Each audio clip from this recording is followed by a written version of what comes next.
Boa noite a todos, graça e paz, né? Sejam bem-vindos para mais uma aula dos investigadores da Bíblia.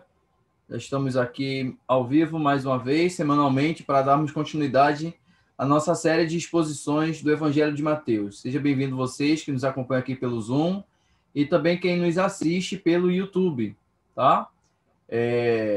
Na semana passada, recapitulando, nós finalizamos o capítulo de número 12, finalizamos a nossa série de exposição, né, do capítulo 12, do capítulo de Mateus, com a participação do nosso irmão Hélio, né, que fez a exposição do capítulo 12 para nós.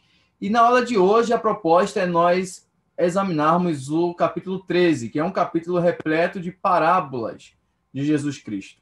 Então, a gente vai contar aqui com a participação dos alunos aqui, dos investigadores da Bíblia, né?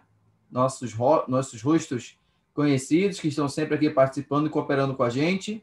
E você que está nos acompanhando, não deixa já de dar o like no vídeo aqui no canal do YouTube, compartilhar, comentar e se inscrever no nosso canal. Você encontra o link aqui na descrição do vídeo, é só acessar aqui embaixo, ok? Então, nós vamos orar, eu vou pedir para o irmão Luciano estar orando aí para a gente iniciar então a nossa aula de hoje.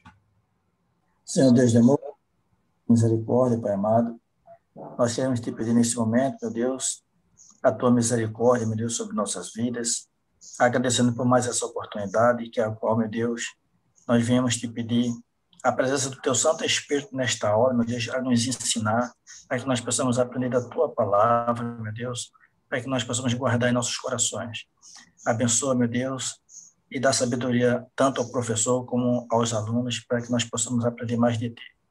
Fica conosco e te agradecemos em nome de Jesus. Amém. Amém. Então, nós vamos iniciar. Antes de propriamente nós partirmos para as participações, né, eu gostaria de fazer uma introdução ao capítulo 13 do Evangelho de Mateus. Nós vemos que a narrativa, né, de Mateus do Evangelho segue para o seu público judaico-cristão e também para judeus não convertidos. Judeus ali que não ainda tiveram contato com o Evangelho, ou que tiveram e que ainda não se renderam, né, à mensagem do Evangelho. No capítulo 13 de Mateus, a gente vai encontrar uma série ininterrupta de parábolas de Jesus. E aí a gente entra no tema das parábolas, né? O que são parábolas, né? A palavra, né, parábolas, ela vem do grego parabole, né? Uma expressão muito próxima, do grego muito próximo. E elas são histórias alegóricas, são alegorias que eram utilizadas pelos sábios rabinos da época, não só por judeus, mas também mestres gregos, egípcios e até mesopotâmicos, eram conhecidos pelo uso didático das parábolas para ensinar aos seus discípulos ensinamentos da vida cotidiana, né?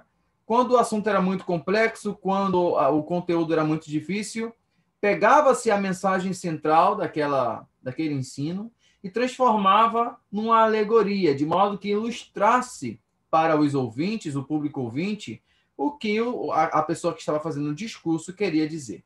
Jesus ele vai se utilizar desse método, né, de linguagem, dessa figura de linguagem, a parábola, que envolve também outras figuras de linguagem, como hipérbole, metáfora, para uma forma didática de ensinar o seu público. Vamos lembrar que o público de Jesus, inicialmente, Jesus ele inicia seu ministério na Galileia, né, os primeiros anos do ministério de Jesus, ali onde ele chama os discípulos, comissiona os discípulos, espalha seus discípulos para pregar, e onde ele vai proferir um dos seus maiores sermões, né, que é o sermão das bem-aventuranças, lá de Mateus 5, e depois os seus grandes ensinamentos. E o público de Jesus é um público muito humilde, é um público muito pobre, majoritariamente de campesinos e pescadores. Pessoas humildes que, em sua maioria, eram iletradas, que não tinham conhecimento da letra, né? Do alfabeto, da leitura, mas pessoas com uma grande facilidade de memorização, com uma grande facilidade de aprendizado. Haja visto, né, que essas histórias passaram para suas gerações, né? Depois, mesmo estando sendo escritas, mas em sua maioria por tradição oral. Então, uma série de parábolas ininterruptas, Mateus ele vai colocar. Essas parábolas, não necessariamente, elas foram ensinadas no mesmo dia, na mesma ocasião. É muito provável que Jesus ele tenha ensinado a primeira parábola naquela ocasião e as outras parábolas em ocasiões separadas, em dias separados. Mas Mateus ele pega essa coletânea de parábolas que Jesus ele proferiu e coloca ali numa série ininterrupta. Mas isso não significa que elas foram pregadas uma atrás da outra no mesmo dia. A gente vai ver até que, por exemplo, quando os discípulos vão pedir para Jesus explicar alguma palavra, é em particular, ou seja, quando não estão mais perto da multidão, quando a multidão já tem se afastado e os discípulos estão mais reclusos com Jesus.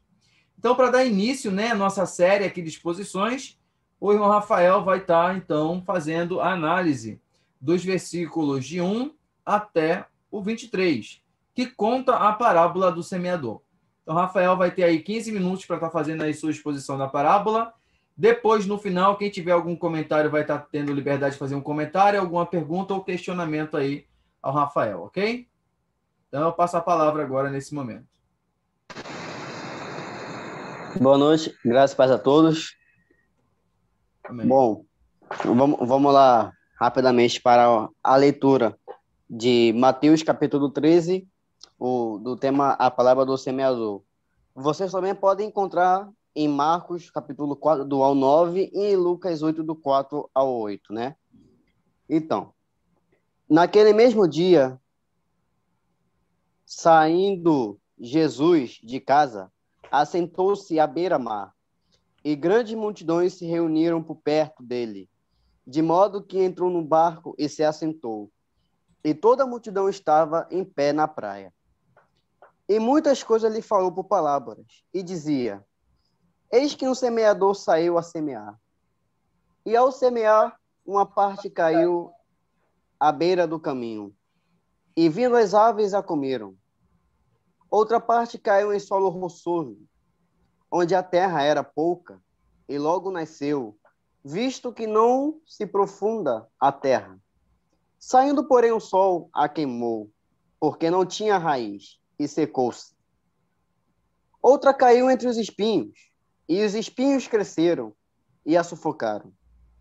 Outra, enfim, caiu em boa terra, e deu fruto, a 100, a 60 e a 30 por um. Quem tem ouvidos para ouvir, ouça. Bom, aqui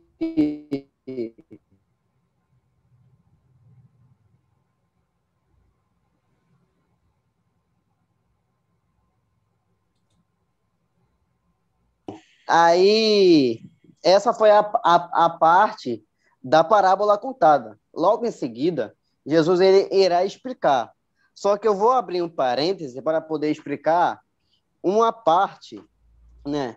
Eu vou pedir até para o Rogério colocar uma imagem sobre os campos que os semeadores semeiam, né? Esperar o Rogério colocar a imagem que eu pedi para ele. É a outra imagem, nessa não. É aqui está o campo de Israel, a ilustração. É só a verde. A do céu aberto. Então, um fato de curiosidade, no século I, os campos de Israel eram terrenos longos e estreitos e marcados por trilhas, não por secas ou muros, como vocês podem ver aí nessa imagem, né? Como o solo dos campos de Israel para a plantação, né? Que era por trilha, né? E o semeador, qualquer semeador lá, daquela época, eles usavam o método de lançar a semente em um arco amplo, né? Ele pegava um punhado de sementes do bolso dele e jogava, né? Uma das estratégias que ele usava, que todo semeador sabia, experiente, para nessa jogada, para que a semente possa ser espalhada e cair na faixa ampla, em toda a faixa ampla da terra que ele conhecia, né?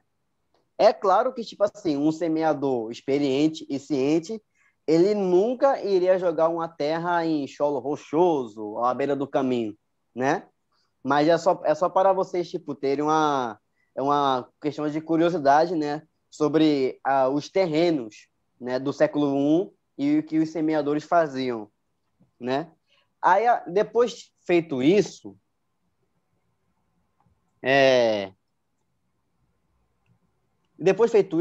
Jesus ele contou essa parábola, né? E um pouco depois, em particular, os discípulos de Jesus que tinham ouvido a palavra chegaram para os discípulos e perguntaram: por que fala por parábolas? Ao que respondeu: porque a vós, outros, é dado o conhecer os mistérios do reino dos céus, mas aqueles não lhes é concedido. Pois ao que tem, lhe será dado, e terá em abundância, mas o que não tem, até o que lhe tem será tirado. Por isso lhe falo por parábolas, porque vendo, não veem, e ouvindo, não ouvem, nem entendem, de sorte que nele se cumpre a profecia de Isaías. Ouvireis com os ouvidos, e de nenhum modo entendereis. Vereis com os olhos, e de nenhum modo percebereis. Porque o coração deste povo está endurecido do mau grado.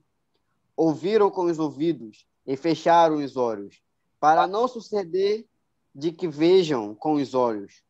Ouçam com os ouvidos, entendem com o coração, se convertem e sejam por mim curados. Bem-aventurado, porém, os vossos olhos, porque veem, e os vossos ouvidos, porque ouvem. Pois em verdade vos digo, que muitos profetas e justos desejavam ver o que verdes, e não viram, e ouvir o que ouviste, e não ouviram. Atendei-vos, pois, a parábola do semeador. Bom, até esse ponto. Aqui, algum discípulo, ele pergunta a Jesus por que Jesus ele explica por parábolas. E aí, Jesus ele dá uma explicação e cita também a profecia de Isaías, sendo que, tipo assim, Jesus ele passou a utilizar parábolas porque as parábolas de Jesus eram metáforas engenhosamente simples que transmitem lições espirituais e profundas. Jesus usou parábolas para tornar as verdades mais difíceis em verdade mais compreensível possível, né? Tanto que ele, quando ele falou a palavra, ele fala: quem tem ouvidos para ouvir, ouça. É claro que Jesus sabe que toda vez quando ele dá os seus ensinamentos, nem todo mundo está ouvindo diretamente. Alguns lá estão só por ouvir, ou outros estão por ouvir e querer uma chance para poder julgar Jesus. E Jesus vai e fala: bem-aventurado vocês que estão me vendo e estão ouvindo, porque o povo passado não teve o privilégio de ouvir o que vocês estão ouvindo. É claro que, tipo assim, eles ouviram perfeitamente que era a mensagem do evangelho pregada pelos profetas. Mas aqui o povo é bem-aventurado de outra forma, de ver o próprio Filho, o Cristo, Jesus, explicando e ouvir as palavras de sua boca. Tanto que ele cita a profecia de Isaías, mais uma vez, uma das profecias messiânicas se cumprindo aqui no texto, né?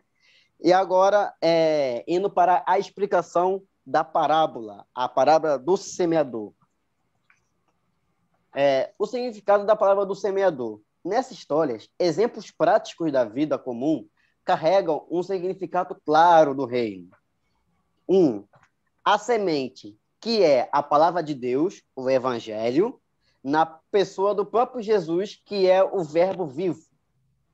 O semeador, que é quem anuncia a palavra, que é claro, aqui foi Jesus, mas quando Jesus ele fala para a gente pregar o evangelho a toda criatura, ele está nos tornando semeadores da palavra de Deus, que é para a gente sair e semear essa palavra, para plantar nos corações de todo mundo.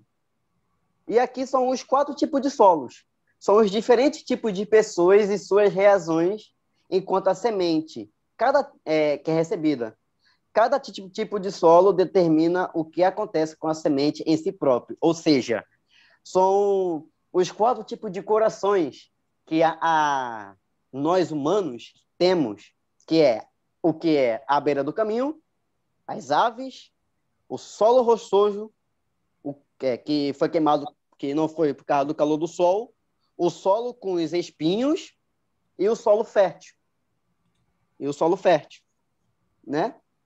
Que agora o Rogério vai passar aí as imagens para poder explicar acerca desses 4 corações. Primeiro, o tipo de solo que é a beira do caminho.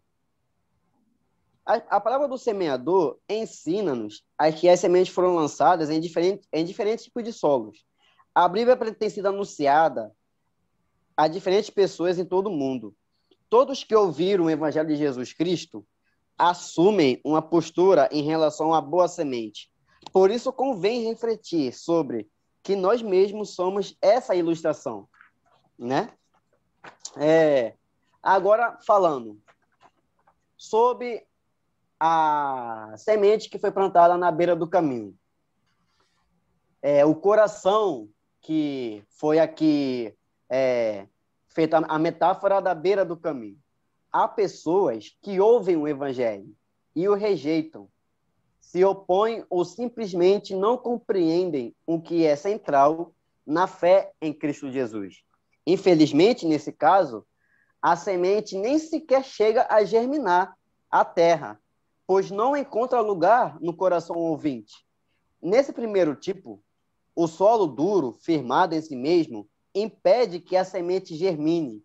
Essa terra pavimentada, com um caminho consistente, recebe muitos viajantes, de um lado e de outro, mas não abre para receber a boa semente, para ela brotar. A semente é pisada ou comida pelas aves.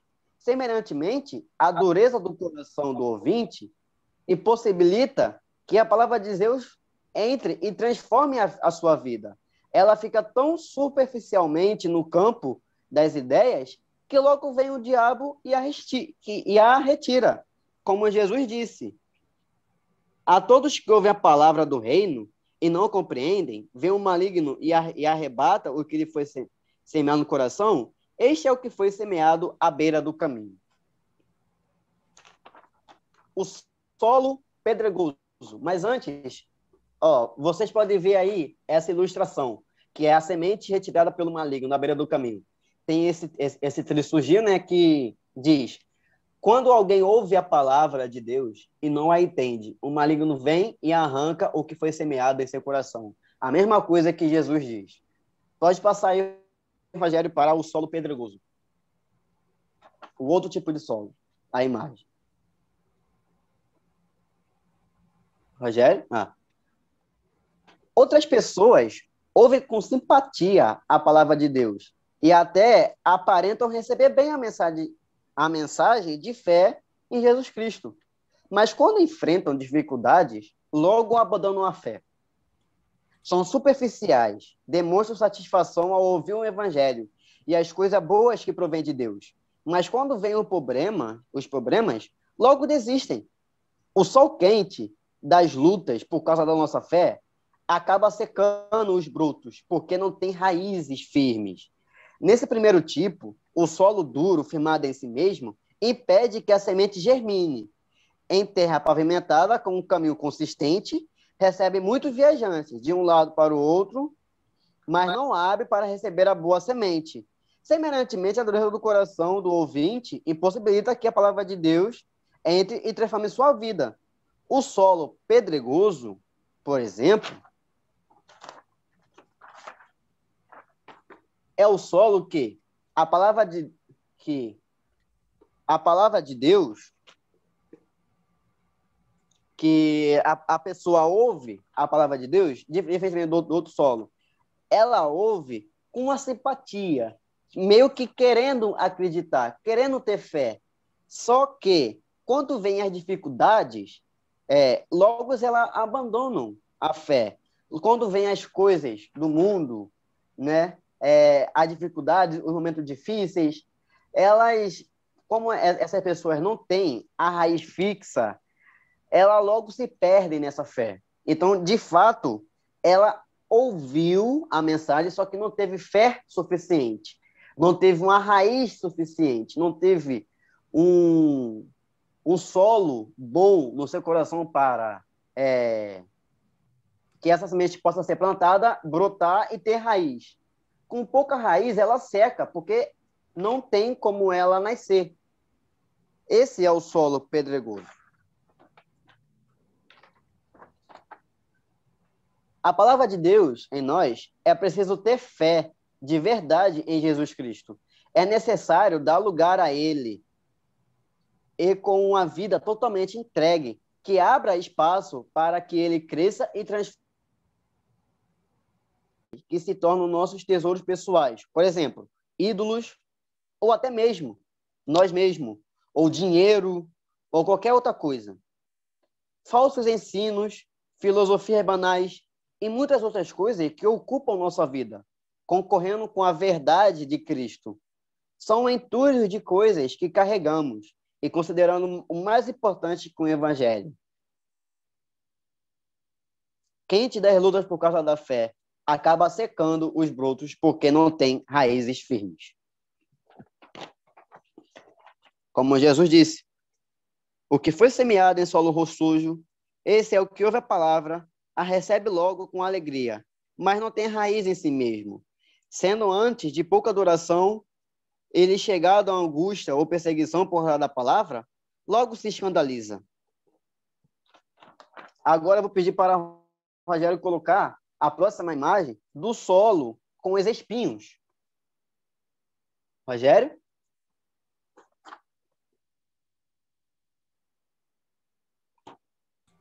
Essa terra está dividida entre boa semente e os espinhos das ervas daninhas ao redor. Não há um comprometimento total. Não há um comprometimento total com a palavra recebida. A pessoa escuta a mensagem de Deus, mas dá ouvidos aos seus próprios interesses e às paixões momentâneas. Não permite que ela cresça. A semente tenta se desenvolver, mas é sufocada pelos espinhos e as preocupações mundanas. Semelhante ao anterior. Esse tipo de solo também não é favorável para o crescimento da semente. Se a terra é rochosa, há pedras demais que impedem a raiz de aprofundar, neste caso, há problemas extremos para que impedem de frutificar. Os espinhos são muitas preocupações e ambição dessa vida, que impedem o evangelho de produzir bons frutos. A palavra nunca atinge o seu potencial, nem transforma essas vidas, pois está abafada por outras vozes do mundo. Ou seja, são coisas que nós temos, vamos dizer assim, a riqueza, uma pessoa que ouve o evangelho, ela ouve com alegria, só que ela tem uma adoração tão grande por dinheiro ou por outra coisa, que são esses espinhos que sufocam no coração da pessoa e não deixa da boa semente, a palavra de Deus, entrar e tomar o primeiro lugar, pois esse coração já está todo cheio de espinho e a pessoa também ela não deixa espaço para que a palavra de Deus possa vir e esses espinhos a sufocam. Por exemplo, uma pessoa que ama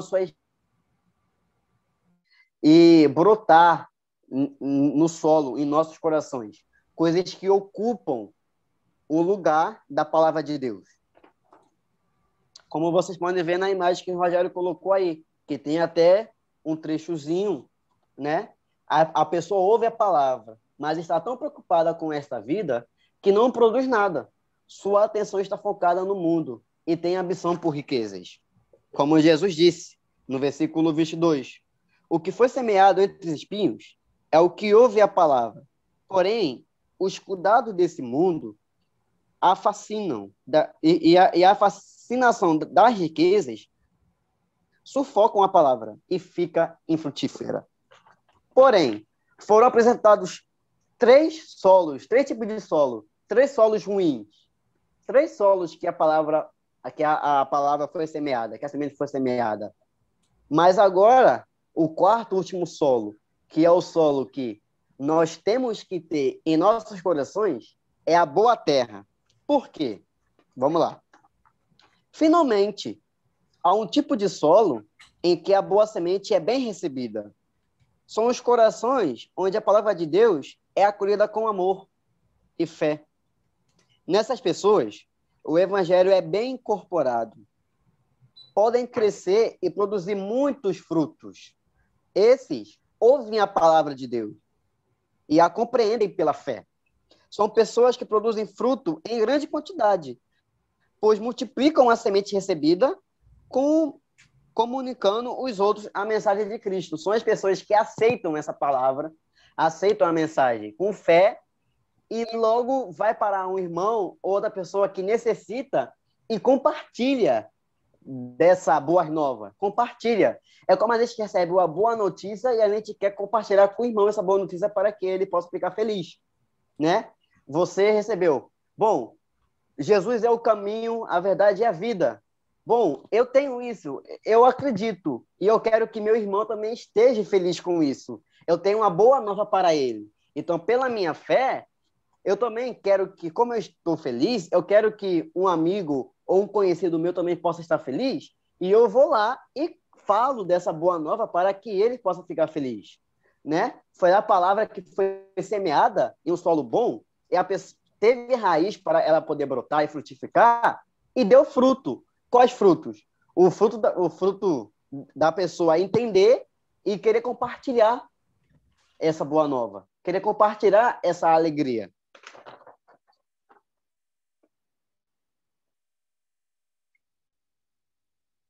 A palavra preenche tanto a sua vida e ela se alastra aos outros à sua volta, espalhando a boa semente. Sabemos que o mérito dessa abundância não é da terra, nem do semeador, mas de Deus, a fonte de vida, e Jesus, que é a palavra eterna, que dá o crescimento e que faz frutificar a todos o que recebem verdadeiramente. Ou seja, a glória toda é de Deus, de Jesus e da obra que o Espírito Santo faz tratando desse solo no coração das pessoas. A pessoa recebe, mas o Espírito Santo vai lá, como um semeador tratando desse solo, para que ele possa ser bom, para receber a mensagem. Qual é a mensagem? Jesus morreu na cruz para nos salvar, nós somos perdoados, Jesus é o único caminho, a verdade e a vida, e para que a gente possa chegar a Deus, alcançar a salvação. É o plano perfeito que Deus tem para a nossa salvação, o Evangelho. E agora, como Jesus disse, mas o que foi semeado em boa terra é o que ouve a palavra e a compreende. Esse frutifica. Um produz 100, outro 60 e outro a 30 por 1. Agora eu deixo para vocês uma pergunta, que esse ensinamento ficou para todas as pessoas que ouviram e até mesmo para os discípulos que ouviram a explicação de Jesus. Que tipo de solo você é hoje? Qual tipo de coração vocês têm? Qual tipo de solo?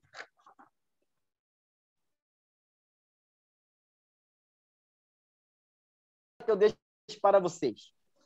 Se você já ouviu e compreendeu a mensagem da salvação de Jesus Cristo, assuma um compromisso real com Ele. Sua vida será inteiramente de Deus e assim poderá ver os frutos do trabalho do Senhor. Aquele que morrendo com o grão na terra, João 12,14, deu a vida aos que cream.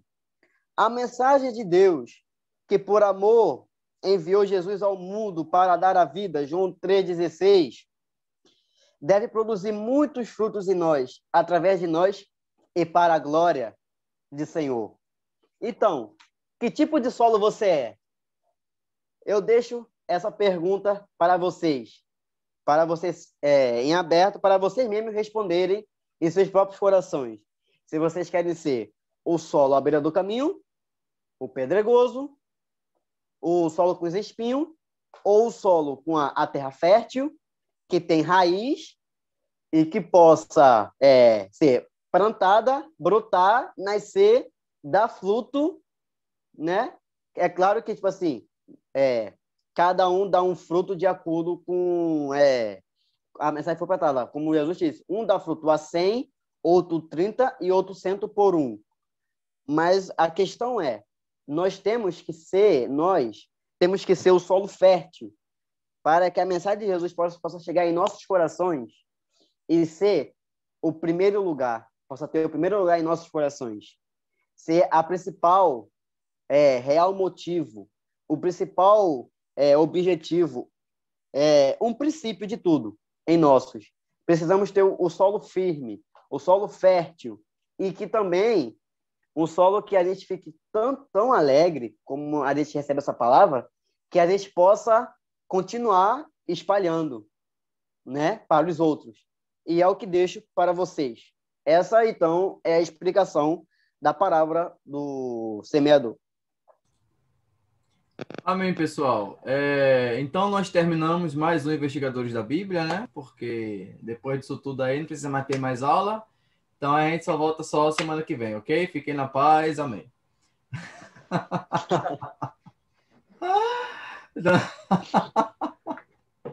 Valeu, Rafa. Valeu aí pela super exposição aí da parábola do semeador. Ficou muito claro para todos aí. Ele explicou com mais detalhe do que o próprio Jesus quando proferiu essa mensagem aí na ocasião da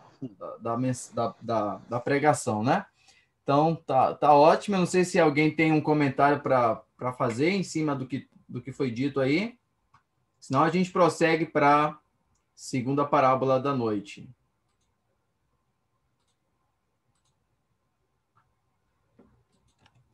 Então vamos lá, a próxima parábola para ser estudada é a parábola do trigo e do joio, né? Uma parábola que segue na mesma linha de pensamento da parábola do semeador.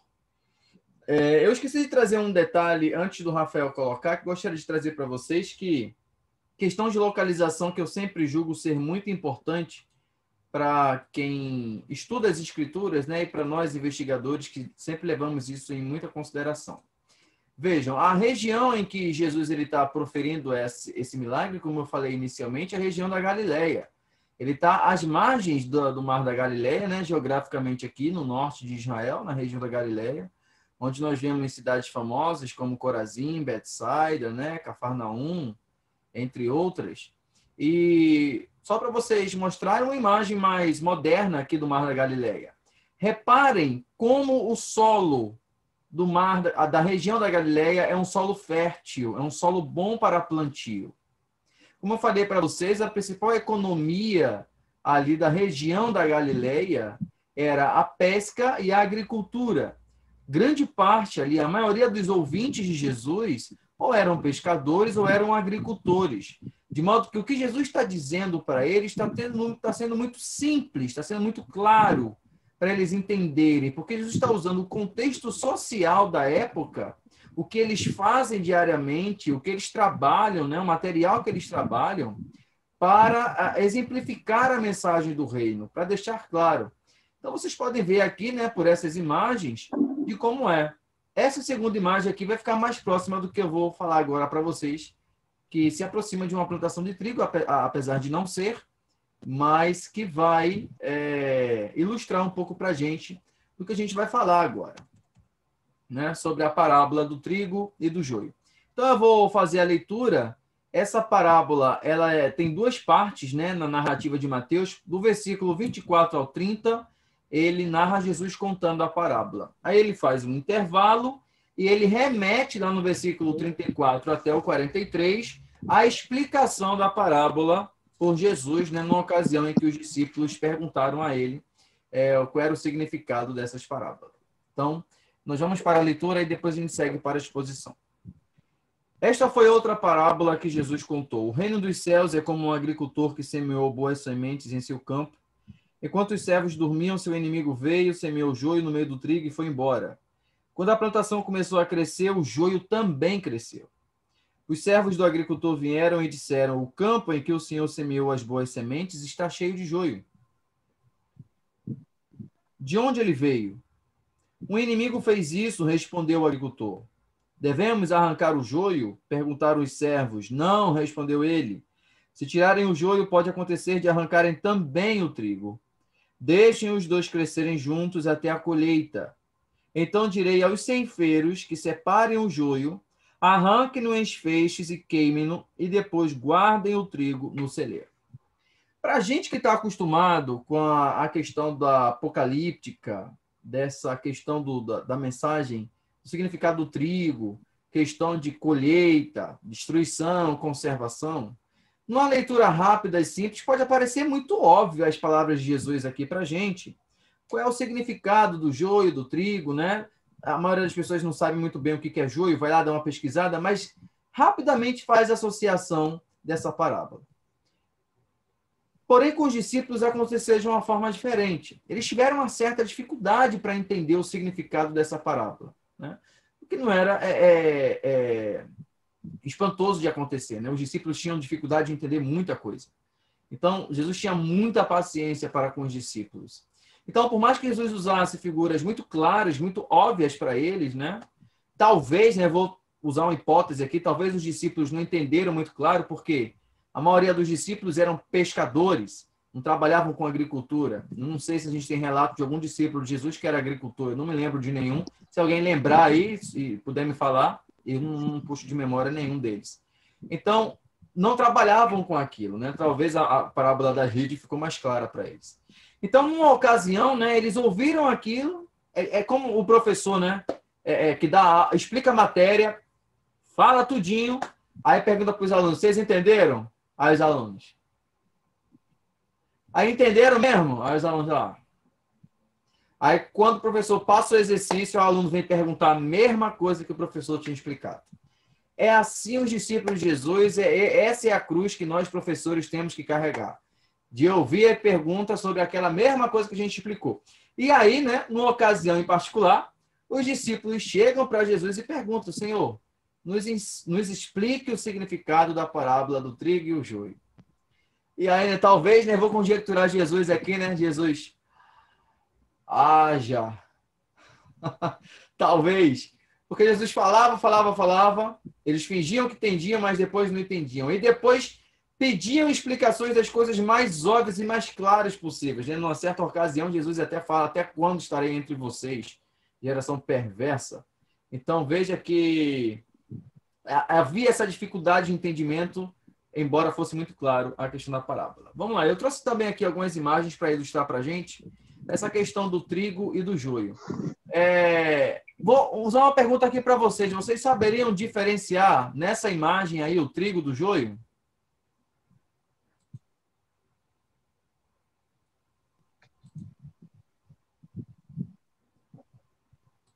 E aí, quem é que pode diferenciar? Tem algum agricultor aí, alguém que trabalha no campo aí para diferenciar na imagem?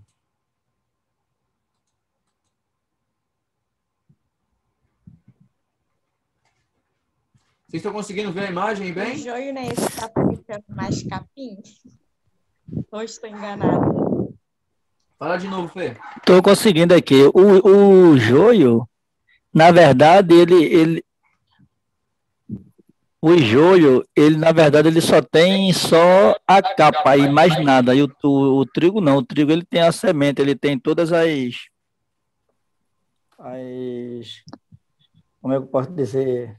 As caixinhas com a semente, né? Bom, Fernanda, você falou, mas cortou o seu áudio. O joio é só a capa e mais nada.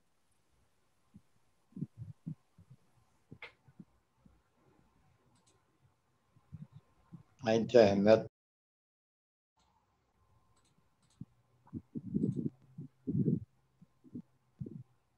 Estão me vendo bem? Estão me ouvindo bem aí?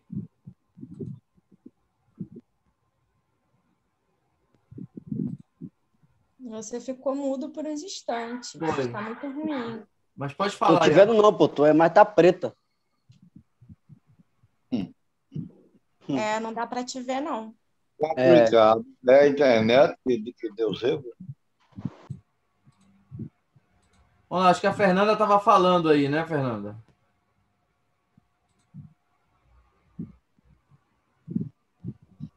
Oi. Você estava falando aí da plantação. Eu não estou conseguindo entender. Ah, não, eu acho que seu pai explicou melhor. Eu estava falando que acho que o joio é a parte que parece ser mais ali o capim, né? Sem nada, sem aquele desenho ali que faz o trigo. Ah, tá. Vamos lá.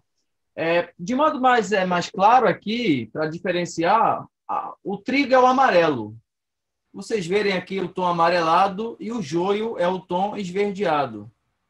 Numa imagem mais clara aqui para vocês, ó, tá aí a diferença. O joio e o trigo. Tá? O joio tem essa tonalidade verde aqui, ó. Algumas características, né, dele aqui. E o trigo, esse tom amarelado aqui. Como o Luciano falou, né, o trigo ele não traz semente, o joio não traz semente alguma dentro, né, dessa parte de cima dele aqui. Ele é só um mato mesmo, esponteado, né, verde, que cresce reto, né? O trigo, perdão, ele traz a semente, né, o grão do trigo, né, que a gente colhe dentro dessa cápsulazinha que ele tem na ponta, né? Então essa é a grande diferença aí do trigo e do joio, né? Então vamos lá. Agora, prática. O que Jesus está querendo dizer com isso? Vamos lá. Essas coisas nos ensinam mensagens muito fortes sobre essa palavra. O trigo, né? Ele é plantado pelo semeador, pelo agricultor. Olha como está próximo da parábola do semeador, essa mesma parábola de Jesus, né? Ainda continua falando sobre plantação, sobre pregação. Só que aqui agora a semente não é a mensagem do evangelho como era na parábola do semeador. A semente aqui agora são os indivíduos, são as pessoas. Veja o que ele vai dizer lá na explicação, no versículo 36 até ao 43. Deixando a multidão de lado, os discípulos perguntaram a Jesus: Senhor, nos explique a história do joio no campo. Jesus respondeu: o filho do homem é o agricultor, que planta as boas sementes. O campo é o mundo, e as boas sementes são o povo de Deus. O joio são as pessoas que pertencem ao maligno, e o maligno que plantou o joio no meio do trigo é o diabo. A colheita é o fim dos tempos, e os que fazem a colheita são os anjos. Jesus é muito direto e enfático na explicação de cada elemento dessa parábola. O campo é o mundo, em quem o Filho do Homem planta os seus indivíduos, os filhos de Deus, aquele a quem ele elege, separa, escolhe e determina para estar ali. Desculpem. O diabo, por outro lado, planta também os seus filhos, representado aqui pelo joio, no mesmo campo onde foi plantado o trigo. Depois, os agricultores, quando perceberam, né, que na mesma plantação havia uma planta diferente, que se apresentava diferente, que era o joio, né, que é uma espécie até de planta maligna, né, venenosa, eles dão a ideia de arrancar, né, a plantação. Né? Devemos arrancar o joio. E aí Jesus responde: não, deixa que cresçam juntos. Essa parábola, ela responde alguns aspectos muito importantes da vida cristã. E o que me chama mais atenção, e aí vocês também podem dar a opinião de vocês, é uma pergunta que cai muito na área da apologética, e eu, como cristão, me perguntava muito. Por que que Deus permite que nós, os seus filhos, conviva com a iniquidade, conviva com o mal? Por que que Deus permite que nós convivamos com pessoas malignas, com pessoas perversas? Por que que nós devemos habitar num mundo que é regido pela corrupção, regido pelo mal, pelo ódio, regido pela oposição a Deus, né? E aí, essa parábola, ela nos explica, de certo modo, o trabalhar de Deus, o agir de Deus e a vontade soberana de Deus dentro dessas questões, representada aqui pelo joio e pelo trigo. Veja que a parábola não nos explica a razão pelo qual Deus permitiu que o inimigo plantasse o joio onde ele havia plantado o trigo. E aí eu já vi muitas pessoas associarem também essa parábola à igreja, né? Porque Cristo, né, fundou a igreja e ali a igreja, Jesus plantou o trigo, mas aí o diabo vem e planta o joio.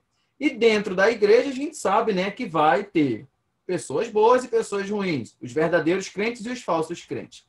A minha dificuldade em fazer essa associação é que Cristo ele já deixa muito claro na explicação da parábola que o campo é o mundo. E o mundo aqui, a palavra mundo que Cristo usa é a palavra cosmos, do grego cosmos, né? Que daí vem a palavra cosmos, cosmologia, universo, que é associado ao mundo. A gente sabe que a palavra mundo na Bíblia ela tem três significados, né? Ela se direciona ao mundo físico, às pessoas, né? E também tem uma terceira explicação.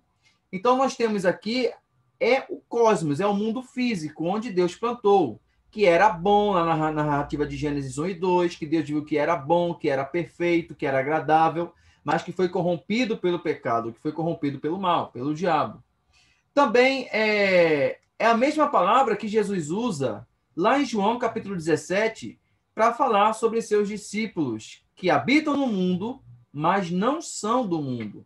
Ou seja, ser do mundo, terceira via, terceira explicação, o sistema corrupto que governa o mundo físico, cosmos, né? Tendo-se, então, aí chegado à terceira explicação. Então, a grande pergunta aqui é, por que ele não arrancou o joio? Né? Por que ele não desfez o joio? A gente tem algumas palavras aqui, algumas explicações que podem nos deixar muito claro. A primeira é que o plano de Deus para a salvação, ele foi decretado, ele foi formado antes da fundação do mundo. Então, quando Deus formou o mundo, as coisas que nele havia, Deus já sabia em sua onisciência que aquilo iria se corromper. Então, desde o plano maior, desde o início do tudo, o homem não foi feito, aliás, os filhos de Deus não foram feitos para esse mundo. Eu estava comentando com o Diego, antes da gente iniciar a aula, né? Que a gente escuta tanto caso de corrupção, de roubalheira, é uma corrupção sistematizada, é impunidade, é injustiça. E eu estava comentando com o Diego que essas coisas, e a gente assiste jornal, a gente lê para não ficar alienado do mundo, mas isso gera uma inquietude, né? Mas essas coisas nos lembram de que a nossa nacionalidade, a nossa cidadania não é daqui. Embora nós fomos plantados aqui para crescer aqui, dar fruto aqui, viver aqui, o ápice da nossa vida, o ápice do propósito da nossa existência não é o cosmos, não é o mundo, não é a plantação. Da mesma maneira como um trigo. Veja, o fim do trigo não é a terra onde ele é plantado, é a mesa, é o produto final que ele vai se transformar. Ninguém planta o trigo querendo que o trigo permaneça na terra, dê fruto ali na terra, e gere outros trigos ali na terra e fique só por isso. O objetivo do trigo é ser plantado, crescer, se tornar uma espiga, ser colhido e se transformar em outra coisa, uma coisa mais saborosa, uma coisa além da ideia inicial que ele representava. Da mesma forma, isso representa a nossa vida. Isso que nós somos, eu, Rogério, vocês aí que estão assistindo, nós não somos o final, nós não chegamos ainda à conclusão daquilo que fomos preparados para ser. Então, estar na plantação, estar aqui na terra, é só uma das etapas para a qual nós, trigo, fomos preparados.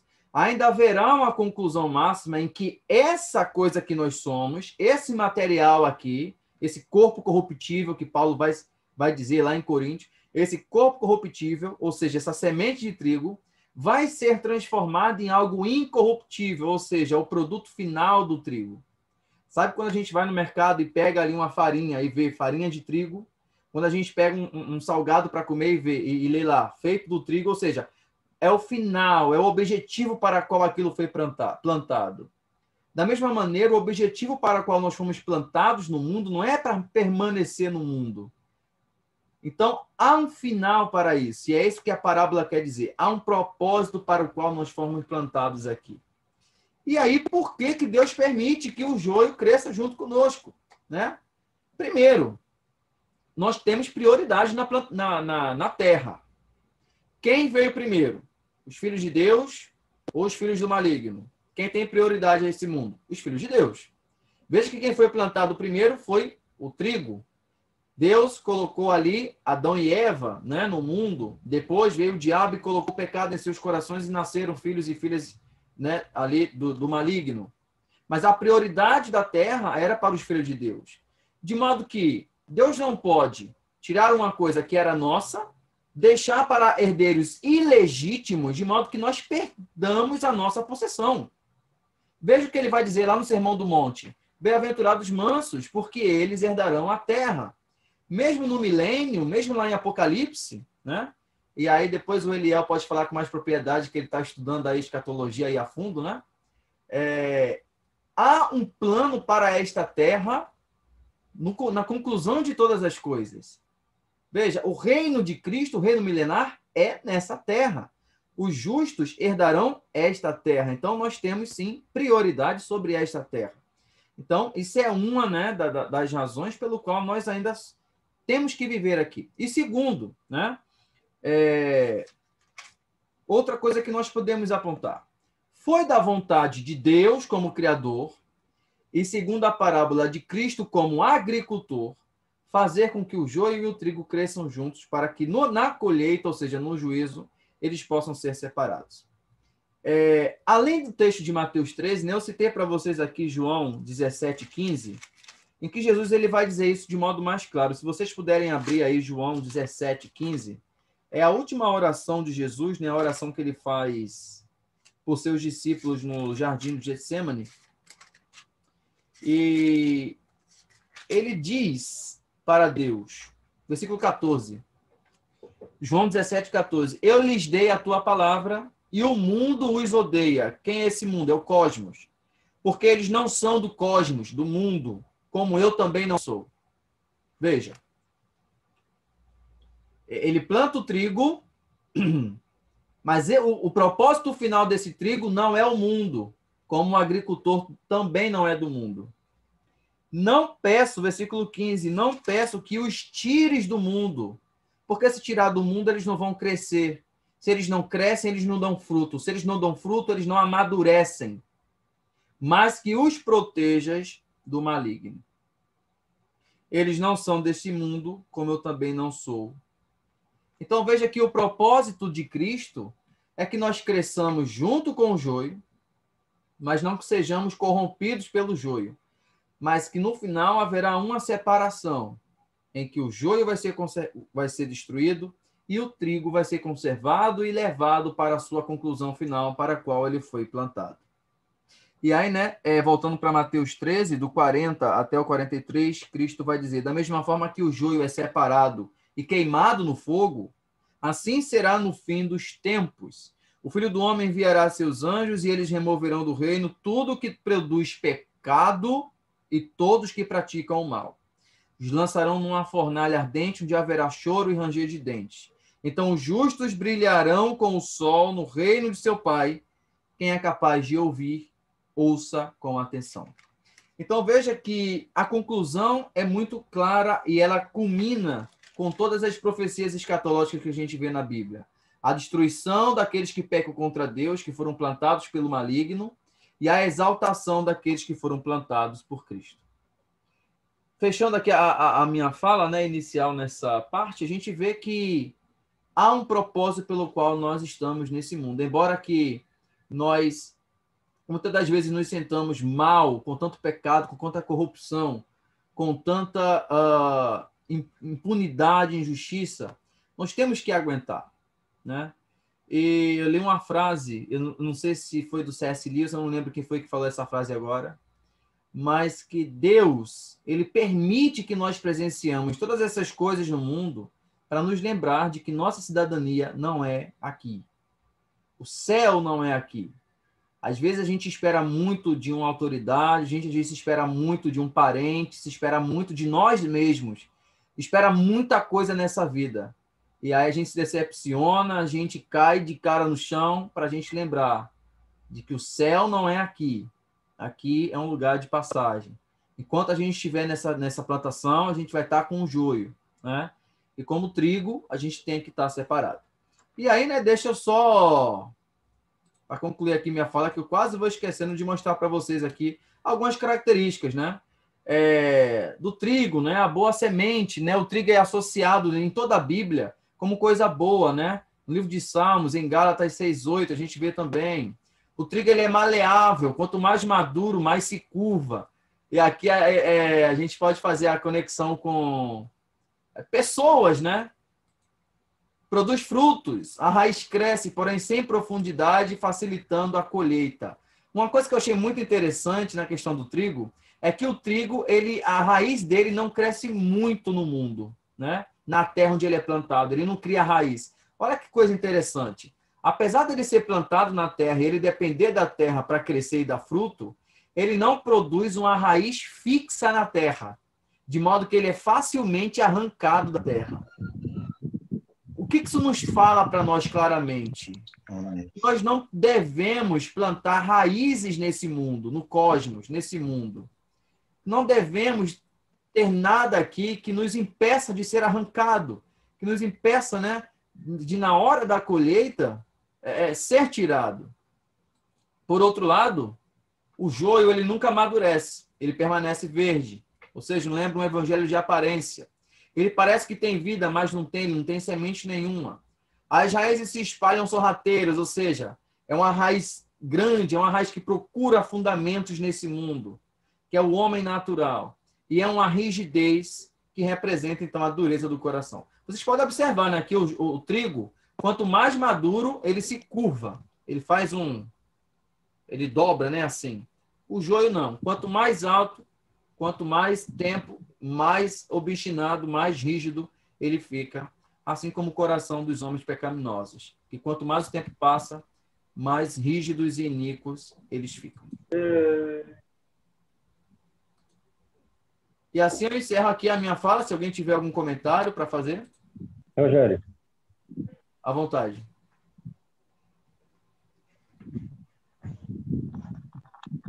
Rogério. Pode falar. Tá ouvindo? Tô. Fala que enquanto a raiz do trigo ela cresce, por exemplo, numa vertical,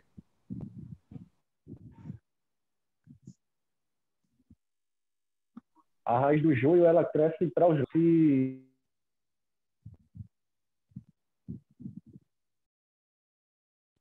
se agarrar, vamos dizer assim, para pessoas que muitas vezes estão no mundo e tentam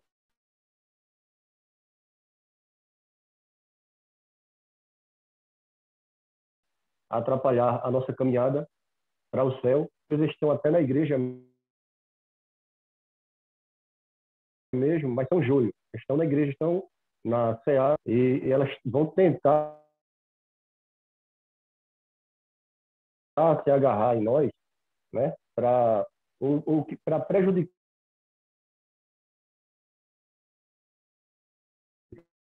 a colheita, né? O trabalhador pergunta se arranque e o dono da colheita diz assim, não, deixa crescer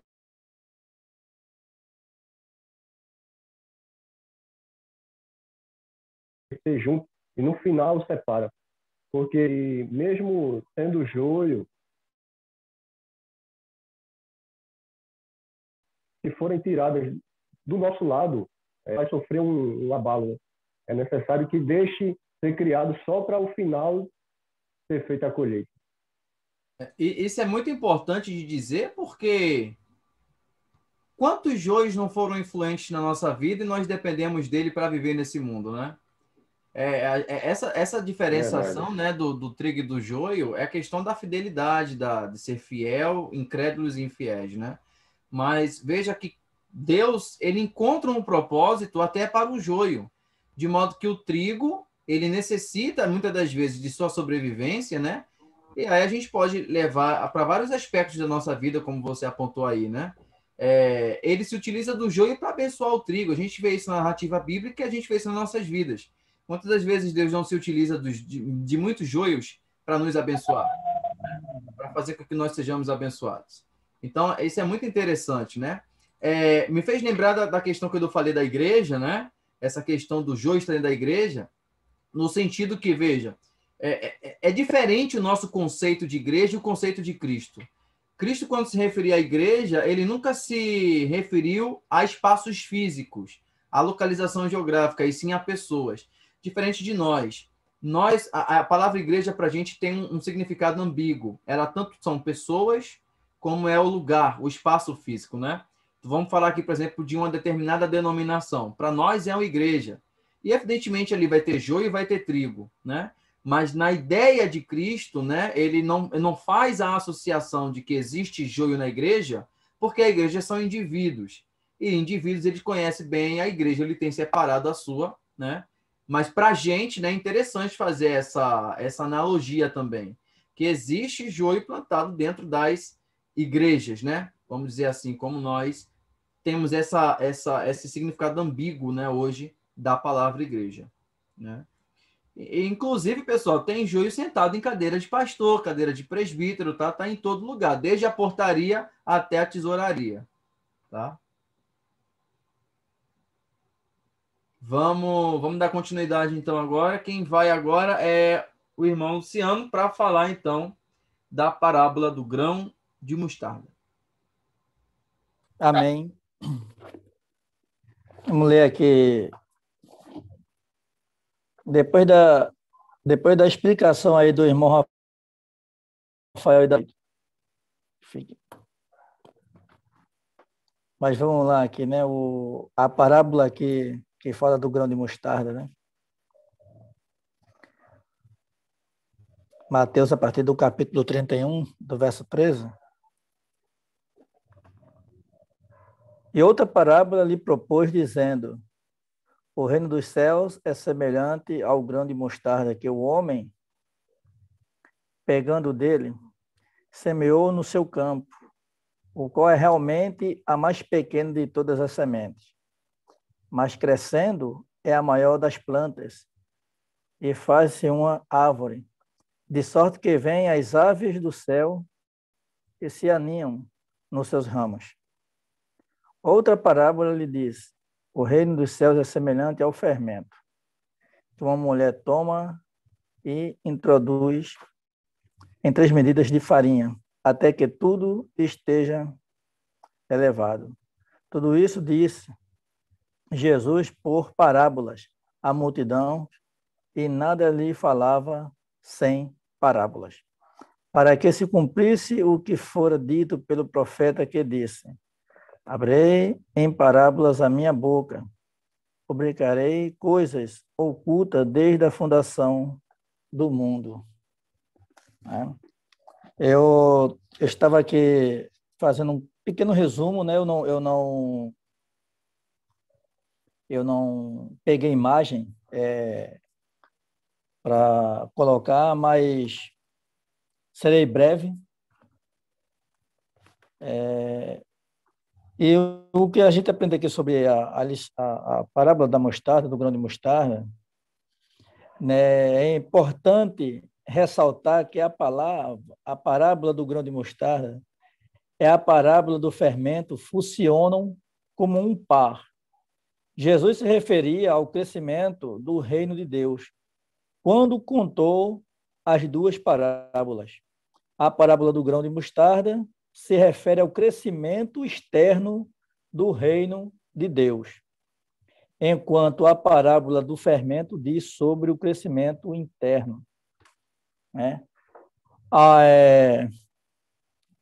Aí tem alguns estudiosos, né? Eles defendem que o crucificado das aves do céu seriam inimigo, né? Que prejudicam a pregação do evangelho. Porém, a maior parte dos estudiosos defendem outra interpretação, que até uma das que vocês até acabaram de falar antes, que e o Rafael, mas você, porque as parábolas se completam, né? Elas foram umas após a outra e são bem idênticas.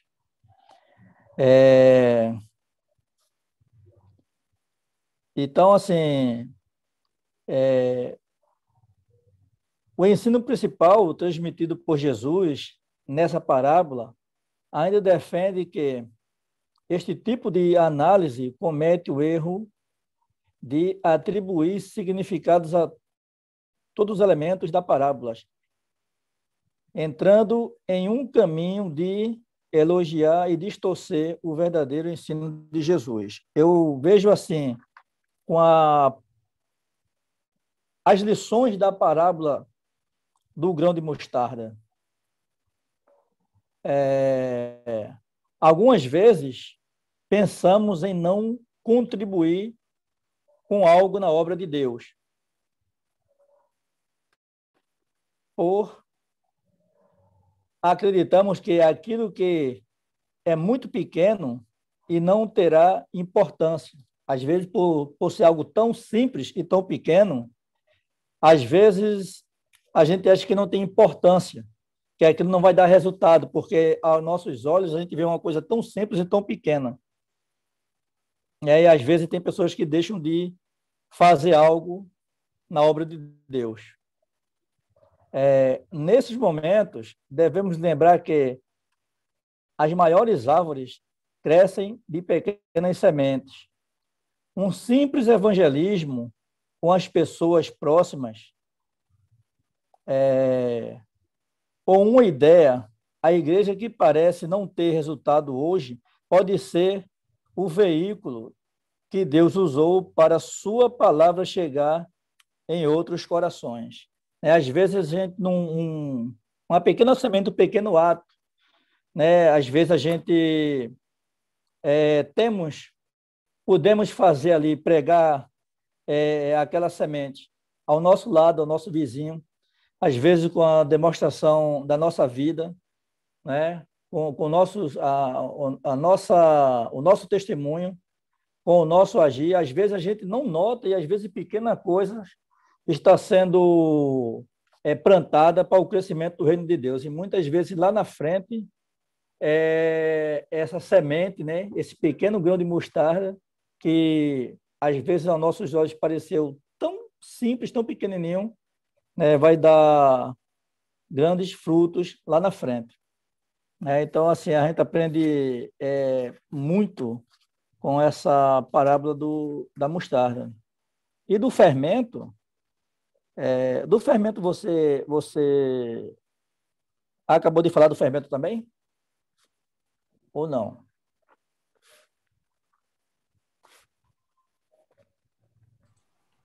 Pode prosseguir, pode falar da questão do fermento.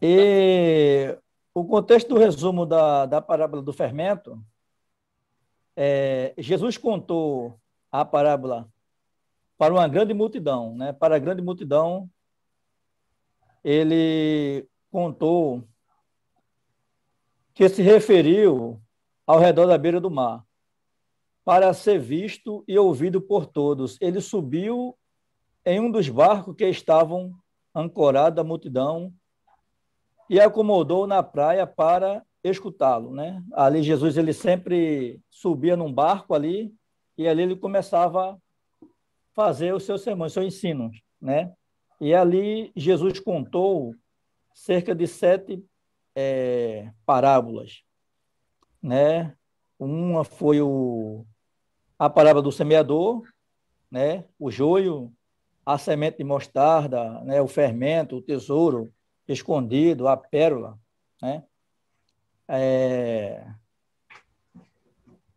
O preço e a rede, As 4 primeiras foram pronunciadas à multidão. Jesus, ele falava muito por parábola aos discípulos, às vezes os discípulos não entendiam. Na parábola do fermento, o Senhor compara o reino de Deus como o fermento que uma mulher misturou em uma grande quantidade de farinha. A mistura resultou na fermentação da massa, como já é de conhecimento geral, A função do fermento é dar volume e quantidade a uma massa, o que torna necessário o seu uso para fazer bolos, tortas, pães, etc., várias coisas. A história é uma metáfora para o crescimento interno do reino de Deus no mundo, da mesma forma que o fermento penetra e se espalha dentro da massa, fazendo crescer. O reino se alastra pelos 4 cantos da terra, né? E a explicação, vamos dizer assim, melhor para essa parábola aqui do fermento, né, a qual a gente aprende aqui as lições da parábola do fermento, é que o fermento ele é um ingrediente invisível na massa. Ele é invisível na massa, né? O seu efeito é facilmente notado. Assim funciona com o reino de Deus, quando ele é conhecido no coração e na vida das pessoas. Ainda que seja invisível no mundo atual, está presente e trará resultados visíveis. Nós podemos notar seu poder e presença. Ou seja, o que nós aprendemos aqui com o fermento, né? Essa lição do fermento, a parábola do fermento, como essa conclusão aqui. Existem coisas da nossa vida espiritual que, às vezes, aos olhos, muitas vezes, de algumas pessoas, não veem, né? Eu fico olhando, às vezes, quando Jesus, ele foi claro que ele falou assim, quando orares, entra no teu quarto e fecha a tua porta e ora ali ao Pai em oculto, né? E orando ao Pai em oculto, o Pai o recompensará. Então, às vezes, existem pessoas que, diferente dos fariseus, que quando queriam aparecer, que estavam querendo fazer algo para aparecer, para dizer que estavam fazendo alguma coisa para o crescimento do reino, e muitas vezes era totalmente ao contrário, né? Que não era nada daquilo. Quando a gente coloca no nosso coração, a gente tem o desejo do nosso coração, a gente entrega a nossa vida a Deus e fala, Deus, eis-me aqui, eu sou como um trigo, como você acabou de falar, eu estava pensando quando você estava falando a respeito do trigo, né, que o trigo, ele tira muita semente, ele faz muita massa, ou seja, ele serve para o quê? Alimentos. O trigo, ele serve para alimento. E quantas pessoas o trigo, ele alimenta? Então, ele faz o quê? Ele se multiplica, né? Então, assim, o fermento, ele faz com quê? Com que a massa se multiplique. As pessoas, quando se coloca o fermento na massa, ninguém vê o fermento ali, a pessoa só vê a quantidade da massa. Mas o fermento é quem dá o volume, ou seja, o Espírito Santo de Deus em nós é quem dá o crescimento. Quando a gente tem o Espírito Santo de Deus e a gente coloca Deus é a primícia, então a obra de Deus em primeiro lugar, como Deus falou assim, buscar primeiro o reino de Deus e a sua justiça, né? Então, assim, a gente vê o crescimento no bem-estar da obra de Deus. Então, assim, é uma parábola que eu tenho, assim, eu estava assim, estudando, estava lendo, e estava aprendendo sobre essa questão do fermento, a importância da lição dessa parábola do fermento e do grão da mostarda. Entendeu? Eu achei muito legal. Amém. Muito legal mesmo. Eu só queria puxar um fato interessante aqui para vocês. Eu não sei se vocês observaram, mas tem uma semelhança entre o fermento e a serpente. Eu não sei se vocês vão entender aqui sem eu falar. Qual é a semelhança entre o fermento e a serpente? E aí? A semelhança entre o fermento e a serpente. São dois venenos. Essa foi boa. Essa foi boa. Um tem um efeito retardado e o outro é mais, né? Na hora, né? Mas vamos lá. Apesar de ter essa semelhança, mas não é isso que eu estou querendo dizer. Veja, é que os dois quase nunca são usados na narrativa bíblica como exemplos positivos. Quando é que a serpente é usada como exemplo positivo na Bíblia de alguma coisa? Quando prudente, como a serpente, né? Numa fala do próprio Jesus, né? Ser prudente como a serpente. E quando é que o fermento é usado como algo positivo na narrativa das Escrituras? Não vi. Agora, que o irmão Luciano acabou de falar. Jesus, ele gostava, né, de inverter o que era do senso comum, né, das pessoas. Ele usava coisas que eram do ideal comum, mas também o que as pessoas tinham como algo ruim, ele pegava um exemplo bom daquilo que era considerado ruim. Veja, o que Paulo vai dizer lá em 1 Coríntios 5? Abstenhai-vos do fermento, né, para que seja uma nova massa, né? Ou seja, fermento na Bíblia é sinônimo de quê? É sinônimo de quantidade, mas não de qualidade.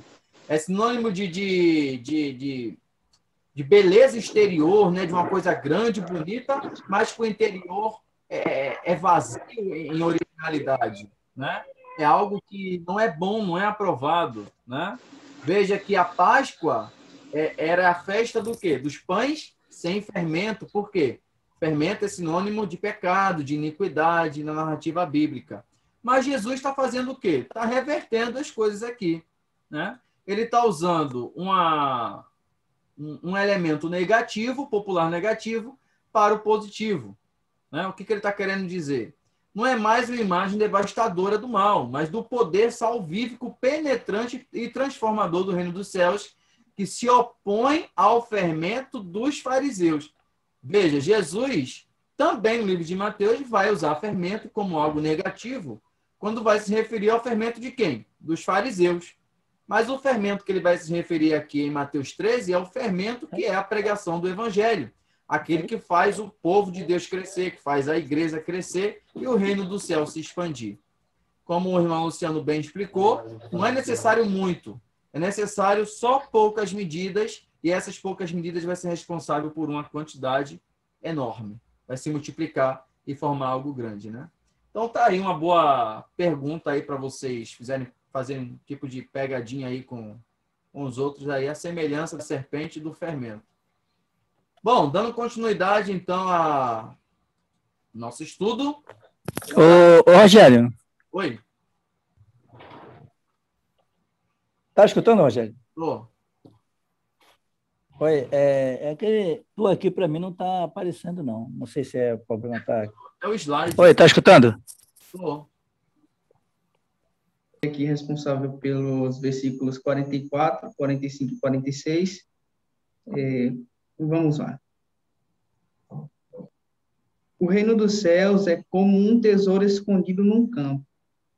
Certo homem, tendo-o encontrado, escondeu-o de novo, e então, cheio de alegria, foi, vendeu tudo o que tinha e comprou aquele campo. Versículo 45. O reino dos céus também é como um negociante que procura pérolas preciosas. Encontrando uma pérola de grande valor, foi, vendeu tudo o que tinha e a comprou.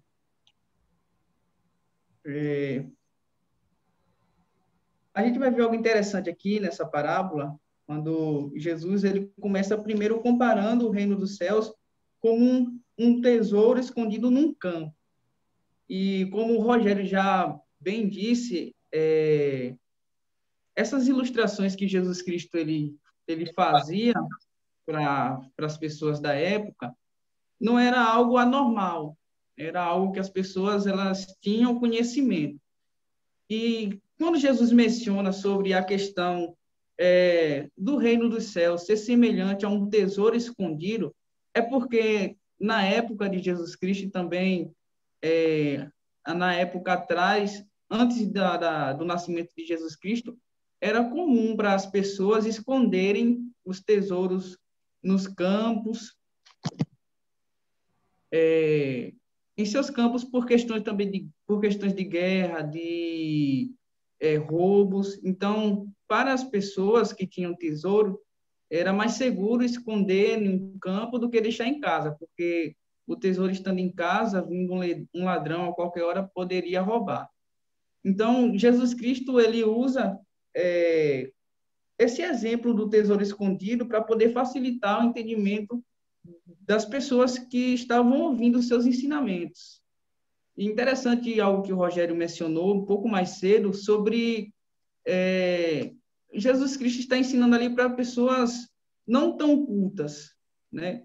E eu estava meditando aqui enquanto o Rogério estava falando que para uma pessoa que é agricultor ou pescador, Jesus Cristo falando uma parábola referente a essas coisas, pescas ou agricultura, facilitaria muito as pessoas que já trabalhavam naquela área. Agora, um ponto também muito interessante que eu achei foi que, ao mesmo tempo que os agricultores incultos, eles conseguiam entender com clareza aquilo que Jesus Cristo está ensinando, os doutores da lei, os escribas, que eram afiados nas leis, mas não entendiam tanto sobre essas áreas, como agricultura ou pescaria, dificultaria muito o entendimento dos fariseus. E a gente vê que as parábolas que Jesus conta, ela tem um duplo propósito. O primeiro propósito é ocultar as verdades do reino dos céus para aqueles que não creram nele como o Messias e, ao mesmo tempo, revelar para aquelas pessoas que creram nele o reino dos céus com clareza. Então, aqui, Jesus Cristo, ele continua a parábola dizendo: certo homem, tendo-o encontrado, escondeu de novo, e então, cheio de alegria, foi, vendeu tudo o que tinha e comprou aquele campo. Então, a gente vê que Jesus Cristo, ele não diz quem era esse homem ou o que ele era, também não diz como ele encontrou esse tesouro. A gente vê simplesmente Jesus Cristo dizendo que certo homem, tendo encontrado, escondeu de novo, e então, cheio de alegria, foi, vendeu tudo o que tinha e comprou aquele campo. Em sequência, Jesus Cristo vai dizer: os reinos dos céus também é como um negociante que procura pérolas preciosas. Encontrando uma pérola de grande valor, foi, vendeu tudo o que tinha e a comprou. A gente vê que nas duas parábolas há algo semelhante, que é a atitude desses dois homens. Eles, ao encontrarem tanto o tesouro quanto a pérola, eles saem e vai vender tudo o que tem. A gente vê algo interessante também, é que eles vão cheios de alegria, porque tanto o homem que encontrou o tesouro escondido no campo, quanto o homem que estava atrás das pérolas preciosas, encontraram aquilo que para eles era de grande valor, eles não se abstiveram de largar tudo, de sair e de vender tudo o que tinham para poder comprar aquilo que para eles era de grande valor. Agora, é interessante, se a gente for parar para observar a atitude desses homens, a princípio, para quem está vendo de outra perspectiva, vai imaginar que aquilo que eles estão fazendo é loucura. Porque como é que alguém está em um campo, encontra um tesouro e sai e vende tudo o que ele tem para depois comprar aquele campo, né? Então, para quem não entendia do que aquele homem havia encontrado, seria loucura. Ele estava no campo, saiu, vendeu tudo que tinha para poder comprar aquele campo. Só que aí a gente vê que esse homem ele tinha noção do que é que estava acontecendo ali e que para ele aquele tesouro que ele encontrou e também aquele homem que encontrou essa pérola preciosa de grande valor era algo inestimável para ele. Então eles viram que tudo o que eles tinham era insignificante diante daquilo que eles haviam encontrado. Agora eu vou fazer uma aplicação aqui dessas parábolas e eu vou ler um material aqui que eu pesquisei, que diz assim, ó: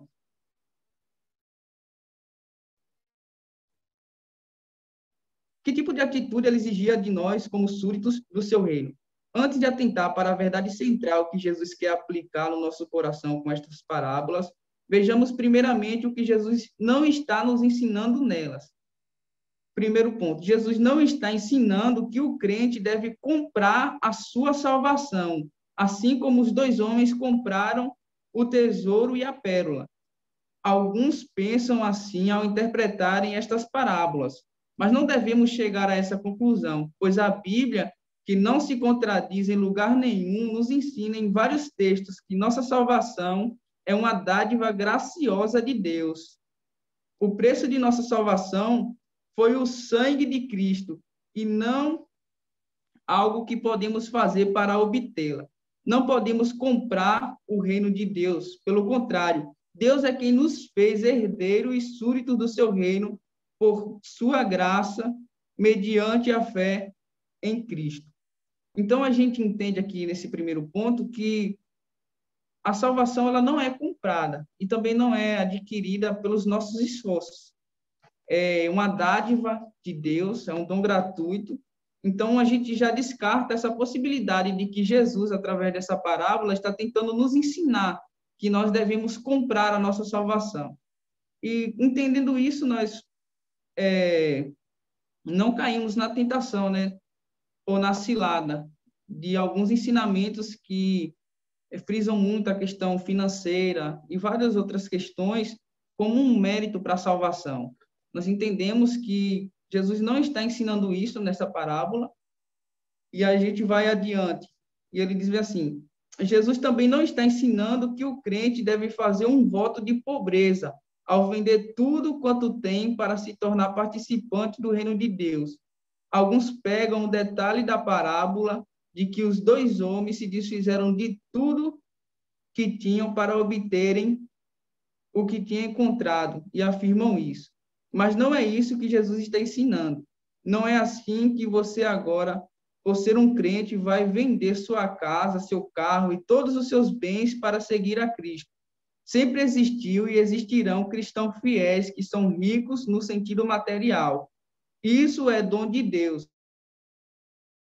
Não é sinônimo de ser pobre no sentido material. Portanto, Jesus não está nos ensinando a se tornar pobres nestas parábolas. Infelizmente, a gente se depara por pessoas que defendem essa teoria, de que os cristãos eles não podem ter riqueza porque se corrompem, ou algo semelhante a isso. Mas isso não é uma verdade defendida pelas Escrituras. Existem, sim, homens de Deus que têm condições financeiras e são fiéis a Deus. Jesus Cristo também não está ensinando que nós devemos nos tornar pobres para poder adquirir ou pertencer ao reino de Deus. Não é bem isso que Jesus Cristo está ensinando. Então, qual é a atitude correta que Jesus requer dos seus discípulos nas parábolas do tesouro escondido e da pérola? A verdade central da parábola que Jesus quer colocar no nosso coração é a seguinte: o reino dos céus, com tudo o que ele é e possui, é um tesouro tão valioso que o crente que o encontra reconhece seu imenso valor e, motivado por grande alegria, dispõe-se de todo o coração a entregar tudo quanto possa interferir na obtenção desse reino tão valioso. Em outras palavras, aqueles que percebem o imenso valor do reino de Deus, que foi revelado em Cristo, sacrificarão qualquer coisa para desfrutar das riquezas desse reino. O crente que encontrou o Rei Jesus Cristo e todas as bênçãos do seu reino, o perdão dos pecados, nova vida no Espírito, governo e cuidado de Cristo sobre sua igreja e vida eterna. Consciente de todos esses benefícios, abandonará alegremente o seu velho estilo de vida, para então viver em total gratidão e louvor ao seu Rei e Salvador Jesus Cristo, que por pura graça o fez desfrutar das riquezas do seu reino, por causa de sua grande alegria por ter encontrado o Salvador de sua vida e se tornar um herdeiro do seu reino eterno. O crente não desejará outra coisa senão viver para o seu Senhor, e ele fará isso sem nenhum constrangimento, mas com toda a alegria, pois ele agora sabe que, pela graça de Deus, foi transportado do império das trevas, uma vida de miséria e pecado, para o reino da luz do Filho amado de Deus, perdão e salvação. Então, o que é que a gente compreende com esse texto? Que Jesus Cristo ele não está ensinando nenhuma das duas primeiras questões que eu levantei aqui. sobre comprar a salvação ou sobre ser pobre para poder ter a salvação. Mas o que Jesus Cristo está ensinando nessa parábola, e isso é bastante evidente, porque para aqueles homens, de certa forma, era uma necessidade eles venderem tudo para poder adquirir aqueles bens. E se a gente for parar para raciocinar bem aqui na questão do tesouro escondido, se o homem que encontrou esse tesouro não levantasse uma determinada quantia para poder comprar esse campo, bem provavelmente ele não poderia comprar. Então, o que foi que ele entendeu aqui? Ele entendeu que o tesouro que ele havia encontrado era muito mais suficiente do que aquilo que ele tinha. Então, se para ele ter esse tesouro era necessário ele vender aquilo que ele tinha para poder comprar, então a gente entende que ele enxergou que o tesouro que ele encontrou era muito mais valioso do que aquilo que ele tinha. E a gente aplica isso para a nossa vida, porque nós vivíamos uma vida depravada, uma vida no pecado. Mas quando nós encontramos a salvação em Cristo Jesus, que esse é o verdadeiro tesouro, automaticamente nos abstemos dessas coisas deste mundo, do pecado, de uma vida desregrada. Mas isso não foi conquistado pelo abandono. A salvação ela não foi conquistada pelo abandono do pecado propriamente dito ou pelos nossos esforços. Mas a abstenção dessas coisas foi o resultado de nós termos encontrado a salvação em Cristo Jesus. Então, a gente vê que o homem, como resposta ao tesouro que ele encontrou no campo, ele sai e vende tudo que ele tem. Ele abre mão de sua casa, de seus bens, e para poder adquirir esse reino. Mas isso é uma resposta ao tesouro encontrado. E a gente vê também na parábola do reino que é semelhante ao negociante que procura por pérolas preciosas, que ele também encontra essa pérola que ele tanto procurava. E ele faz o mesmo que esse homem.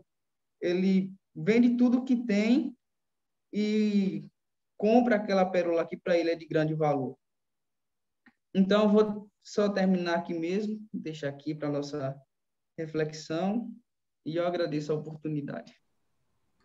Valeu, irmão Diego. Muito boa aí as palavras aí dentro dessas duas. São muito curtos, né? Esses dois exemplos que Cristo dá, mas que são ligadas uma à outra, né? A obtenção da riqueza e a comparação do reino de Deus, a salvação, a pregação do evangelho com um grande tesouro. Rapidamente, para a gente finalizar o capítulo, nós temos uma última parábola, que é a da rede da pesca. O reino dos céus é ainda como uma grande rede de pesca que foi lançada ao mar e pegou peixes de todo tipo. Quando a rede estava cheia, os pescadores arrastaram até a praia, sentaram-se e juntaram os peixes bons em cestos, jogando fora os ruins. Assim será no fim dos tempos. Os anjos virão, separarão os perversos dos justos e o lançarão na fornalha ardente, onde haverá choro e ranger de dentes. Vocês entenderam essas coisas? Sim, responderam os discípulos. Então ele acrescentou: todo mestre da lei que se torna discípulo no reino dos céus é como o dono de uma casa que tira do seu tesouro verdades preciosas, tanto novas como velhas. Então, o que Cristo está querendo dizer aqui com essas palavras, finalizando essa sequência de parábolas, né? Ele está remetendo à parábola do semeador, está remetendo à parábola do trigo e do joio, no sentido de que, quando ele lança a rede, né? E aí a questão da pesca do Mar da Galileia, ali onde ele estava pregando, quais eram as redes, né, que eram utilizadas? Eram aquelas redes grandes, em que realmente vinham todo tipo de peixe, né? Eram redes que tinham essas boias, né, nas suas pontas, e elas ficavam boiando, esperando a quantidade de peixe vir, e ali vinha todo tipo de peixe, peixes bons e peixes ruins, né? Esses peixes ruins, né, a qual o texto se refere, eram os peixes impuros, que a lei mosaica proibia de comer.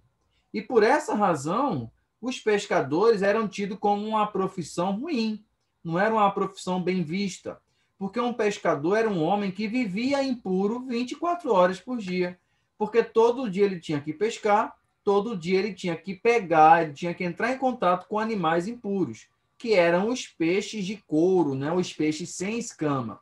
Um pescador não dá para escolher o tipo que vem ali na rede quando ele joga. Então, na hora quando ele vai separar os peixes de escama, eles botam no cesto, e o peixe de couro, né, que é aquele peixe oleoso, aquele peixe que não tem escama, que era considerado pela lei mosaica como um peixe impuro, ele colocava, então, para jogar fora. Então, da mesma forma como o trigo e o joio é separado, Cristo também faz a associação aqui dos peixes, que todos que ouvem a pregação do evangelho que vem, mas que, na verdade, existem os puros e os impuros, que somente o pescador sabe diferenciar, né? Aos olhos, né, dos outros peixes, tudo é peixe. Aos nossos olhos, tudo é peixe. Mas aos olhos do pescador, ele sabe diferenciar quem é o puro e quem é o impuro. E aí, né? É o contrário, né? O puro aqui vai para o fogo e o impuro vai para o lixo. Né? No joio, na parábola do trigo do joio, o joio foi para o fogo. Mas aqui o peixe bom vai para o fogo. Né? Você vê como é que é diferente aqui, então, aí a questão da finalização, né? Dessas parábolas. Para finalizar, a irmã Fernanda vai falar dos versículos 53 até os 58, é a finalização do capítulo 13, a conclusão. Eu vou ler com vocês Mateus 13, os versículos 53 ao 58. Jesus prega em Nazaré e é rejeitado pelos seus. Tendo Jesus proferido estas parábolas, retirou-se dali e, chegando à terra, ensinava-os na sinagoga, de tal sorte que maravilhavam e diziam: de onde lhes vem tanta sabedoria e estes poderes miraculosos? Não é este o filho do carpinteiro? Não se chama sua mãe Maria e seus irmãos Tiago, José, Simão e Judas? Não vivem entre nós todas as suas irmãs? De onde lhe vem, pois, tudo isso? E escandalizavam-se nele. Jesus, porém, lhes disse: não há profetas sem honra, senão na sua própria casa. E não fez ali muitos milagres por causa da incredulidade deles. Nesse ponto aqui, o Rogério mostrou, né, mais cedo, sobre a localidade. Jesus, ele cresceu, né, ali na sua cidade de Nazaré, e depois ele foi para Cafarnaum, né, para um ponto estratégico ali do seu ministério. Vocês estão conseguindo me ouvir? Sim. Porque está todo mundo. Tá.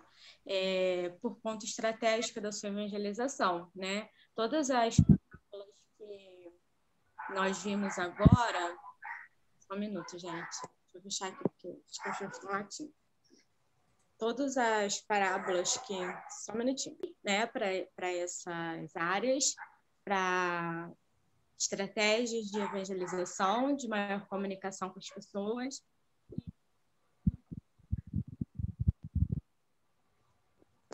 E ali ele realizou milagres e ali ele explanou todas as suas parábolas que nós vimos aqui. O que nós vamos ver aqui é, mais uma vez, falando da incredulidade. Por quê?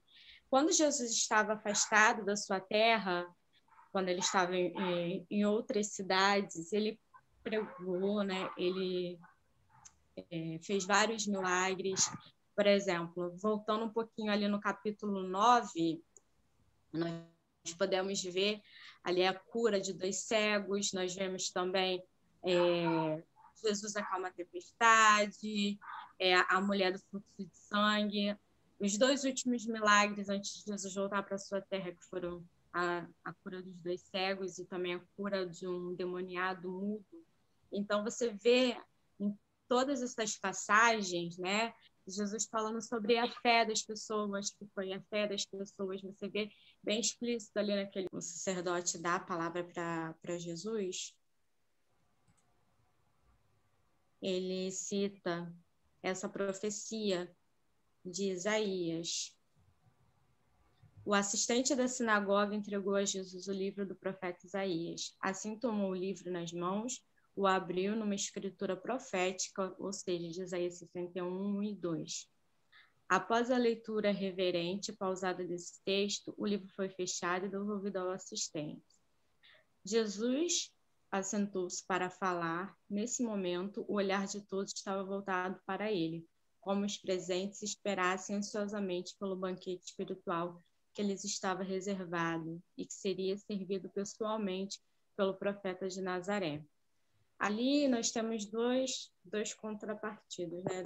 Duas contradições. Ao mesmo tempo que essas pessoas, elas se maravilharam ali com a pregação de Jesus, ao mesmo tempo vem um espírito de dúvida, né? Um espírito no seu coração, a rebelião, a incredulidade, né? O pré-julgamento, porque Jesus, ele era daquela terra. Então, eles começaram a falar, mas esse cresceu junto conosco, né? Nós vimos ele crescer aqui. Por que ele tem esse conhecimento e nós não temos? Por que essa sabedoria? Eles não entendiam com aquela sabedoria de Jesus. Eles não entendiam que Jesus era o Filho de Deus, e eles não entendiam que aquela sabedoria vinha de Deus, né? Então, eles ficavam ali se perguntando o porquê Jesus, né? Da onde vinha aquela sabedoria, porque Jesus, que era semelhante a eles, não falavam da mesma forma, não tinha a mesma sabedoria que eles, né? Igualmente os religiosos, não só os povos em si, mas os escribas e os sacerdotes ali, enfim. Então, Jesus, ele vai ressaltar a incredulidade daquelas pessoas, que ao mesmo tempo estavam ali se maravilhando com aquelas palavras, mas ao mesmo tempo tiveram ali o pré-julgamento. E isso, se a gente for contextualizar, isso pode acontecer muito no nosso meio também.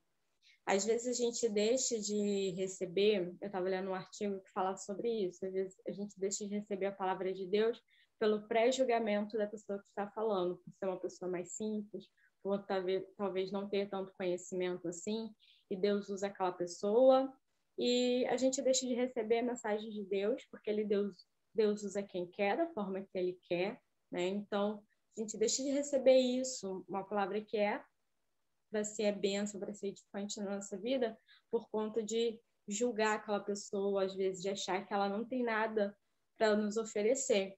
Então, Jesus destacou isso aí. Além da incredulidade que a gente tem visto aí ao longo dos textos, né? Ao longo do livro de Mateus. Incredulidade e fé, né? Que andam no mesmo patamar aí, porque quando a gente vê, como eu falei, quando a gente estuda os milagres, a gente vê a fé das pessoas, a fé de uns e a incredulidade de outros, infelizmente.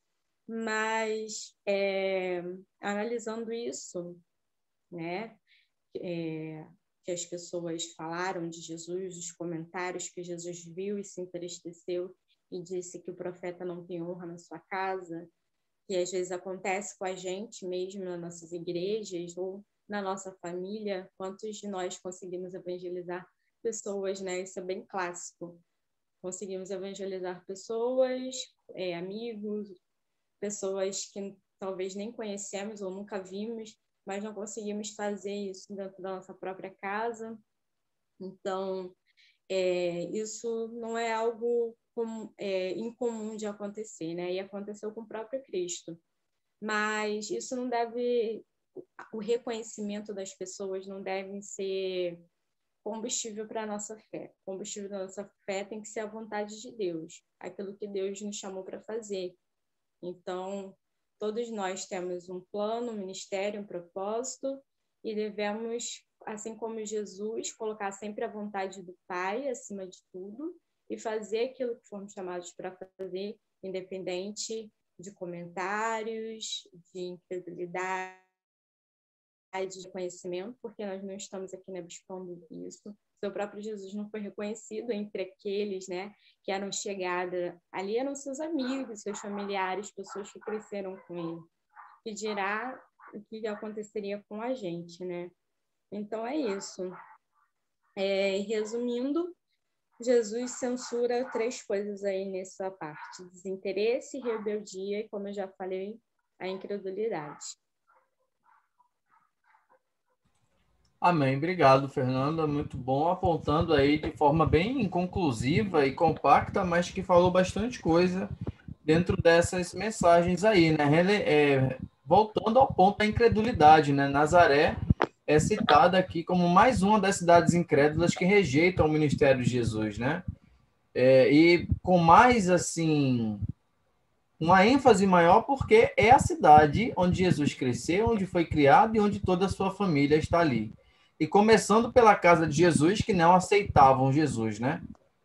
Tirando alguns exemplos, uma ou duas pessoas ali, a sua própria mãe, né?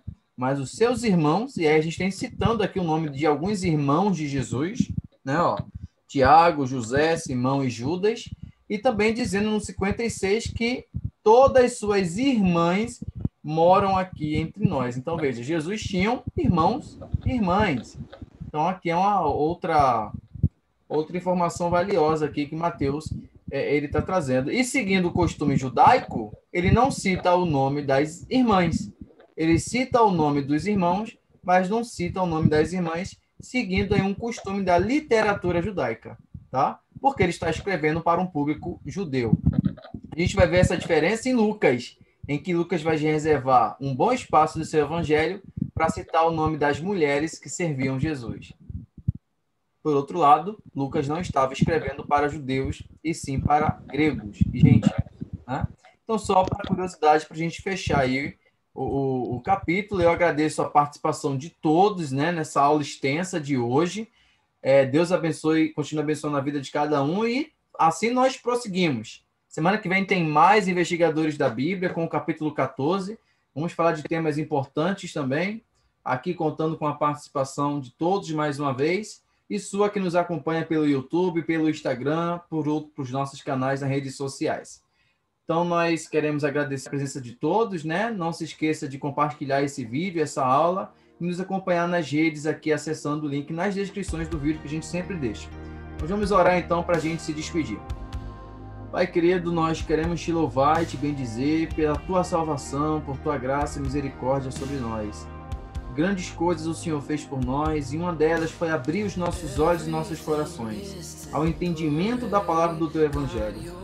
Possamos não ser só ouvintes, mas praticantes, Deus. Nos ajuda a passar por este mundo e deixar o legado do teu evangelho, para que outros também possam chegar ao conhecimento da verdade.